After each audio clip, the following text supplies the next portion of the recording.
अस्सलाम वालेकुम friends, I hope you are doing well. So आज जो है हमने ग्लाइकोलाइसिस को पढ़ना है। ठीक है, व्हाट इज़ ग्लाइकोलाइसिस। ठीक है, आपको क्या समझ आ रहा है क्या है glycolysis. Glycolysis is the pathway in which the glucose molecule is break down into 3 pyruvate molecule in aerobic condition. ठीक है, और and lactate in anaerobic condition. ठीक है, सो ये डेफिनेशन है। मैं फिर भी आपको यहाँ से बढ़ा देती हूँ। Glycose is derive from the Greek word.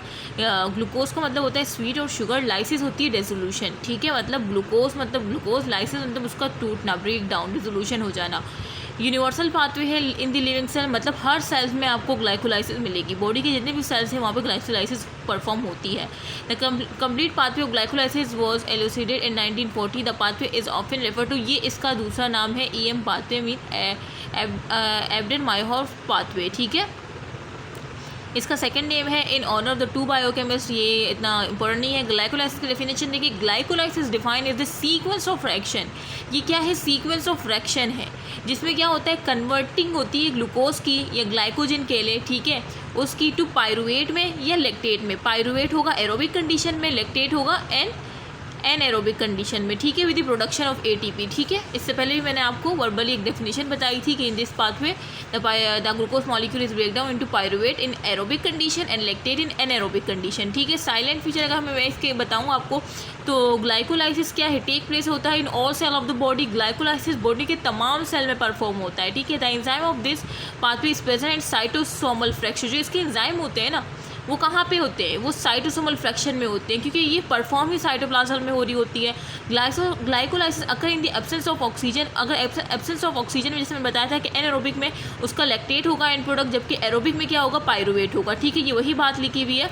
और पायरुवेट जो है वो फर्दर जो है ग्लाइकोलाइसिस साइकिल में पायरुवेट जो है वो pyruvate dehydrogenase complex through acetyl coenzyme में कन्वर्ट होगा। Acetyl coenzyme further acetic acid cycle में जाएगी, वहाँ पे वो ऑक्सीडेशन होगी और कार्बन डाइऑक्साइड वाटर निकल जाएगा। ठीक है, तो यहाँ पे शॉर्ट फॉर्म दिया है, मैंने आपको पूरा बता दिया कि क्या होगा। Pyruvate form which is then oxidize to carbon dioxide in water in citric acid cycle.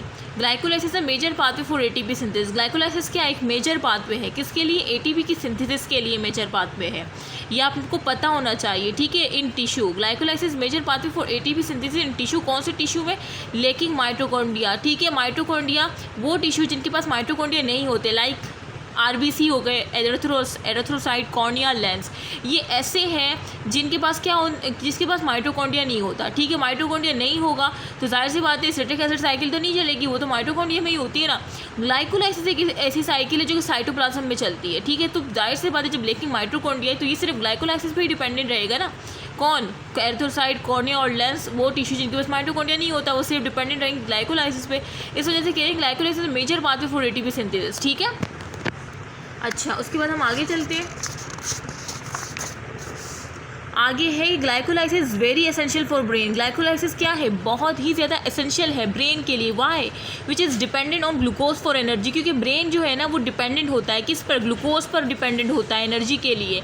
The glucose in brain has to undergo glycolysis. अब जो ग्लूकोज होती है ना ब्रेन के अंदर, वो क्या करेगी? वो ग्लाइकोलाइसिस करेगी before it oxidize to carbon dioxide water. ठीक है, अच्छा, द ग्लाइकोलाइसिस एनारोबिक में भी समराइज। अगर एनारोबिक मतलब जहाँ पे एनारोबिक मतलब लैक्टेट होगा एंड प्रोडक्ट। अगर इसको इक्वेशन के थ्रू बताना चाहूँ, देखो ग्लूकोज लिया आपने, ठीक है, और क्या हुआ, दो ADP है, 2 फॉस्फेट है। 2 ADP का मतलब कि एनर्जी की नीड है। ठीक है, तो ग्लूकोज ने एनारोबिक कंडीशन में क्या बनाया? लैक्टेट बनाया और ATP की फॉर्मेशन कर दी। ठीक है, अच्छा, glycolysis is central metabolic pathway. जाहिर सी बात है ये एक सेंट्रल मेटाबॉलिक पाथवे है विच many of intermediate providing branch point two another pathway. मतलब ये एक सेंट्रल मेटाबॉलिक पाथवे क्यों कह रहे हैं? क्योंकि इसके बहुत से इंटरमीडिएट जो है ना दूसरे ब्रांच पॉइंट है ऑफ अदर पाथवे, दूसरे पाथवे से जो है लिंक होते हैं। ठीक है, thus the intermediate of glycolysis useful for synthesis of amino acid and fat. तो जो इंटरमीडिएट है ना ग्लाइकोलाइसिस के, वो यूजफुल होते हैं किसकी सिंथेसिस के लिए? अमीनो एसिड की सिंथेसिस के लिए और फैट की सिंथेसिस के लिए। मतलब जो ये जो ग्लाइकोल एसिड है ना, ये कार्बन स्केलेटन प्रोवाइड करता है for synthesis of non essential amino acid. Non essential amino acid जो कि हमारी बॉडी में बनते हैं, ठीक है, हमारी बॉडी खुद प्रिपेयर करती है, तो उनको जो कार्बन स्केलेटन मिलता है ना, वो इस ग्लाइकोलाइसिस के साइकिल से मिलता है। और इस तरह से फैट जो होते हैं, ग्लाइसोल पार्ट ऑफ फैट जो है, वो भी इसी ग्लाइकोलाइसिस के साइकिल के थ्रू मिलता है, ठीक है। Reversal of glycolysis along with the alternate arrangement. अब जो रिवर्सल होगा ग्लाइकोलाइसिस का along with the alternate arrangement at the irreversible step. देखिए ग्लाइकोलाइसिस की साइकिल में कुछ स्टेप है जो कि इररिवर्सिबल है और बाकी जो है रिवर्सिबल है। तो रिवर्सिबल तो ईजिली रिवर्सल ऑफ ग्लाइकोलाइसिस के थ्रू रिवर्स हो जाएगा ड्यू टू रिवर्सिबल रिएक्शन जहाँ पे होंगे ना, लेकिन जहाँ पे इररिवर्सिबल होंगी वहाँ पे अल्टरनेट अरेंजमेंट की होगी, ठीक है। तो वही कह रहे हैं कि reversal of glycolysis along with the alternate arrangement at irreversible step पर अल्टरनेट अरेंजमेंट होती है, will result in the synthesis of glucose, जो कि वापसी से हमें क्या मिल जाता है, ग्लूकोज मिल जाता है। और सिंथेसिस ऑफ ग्लूकोज को क्या कहते हैं, ग्लूकोनियोजिनेसिस, ठीक है। मतलब ग्लूकोनियोजिनेसिस में क्या होता है, ग्लाइकोलाइसिस की साइकिल रिवर्स चलना स्टार्ट हो जाती है और रिवर्स के लिए रिवर्सिबल होना ज़रूरी है उस साइकिल का। तो रिवर्सिबल तो होता है, लेकिन कुछ स्टेप होते हैं जो कि इररिवर्सिबल होते हैं, तो वहाँ पे हम कुछ अरेंजमेंट कर देते हैं जिससे हमें जो है जिसके से हम सिंथेसिस ऑफ ग्लूकोज कर सके या परफॉर्म कर सके ग्लूकोनियोजिनेसिस, ठीक है। सो ये मैंने आपको इसकी कुछ वो सिग्निफिकेंस बता दी ग्लाइकोलाइसिस साइकिल के और इंट्रो बता दिया। और इंशाल्लाह नेक्स्ट में हम क्या पढ़ेंगे, रिएक्शन ऑफ ग्लाइकोलाइसिस, मतलब साइकिल पढ़ेंगे, ठीक है। सो आई होप कि आपको ये समझ आ गया हो।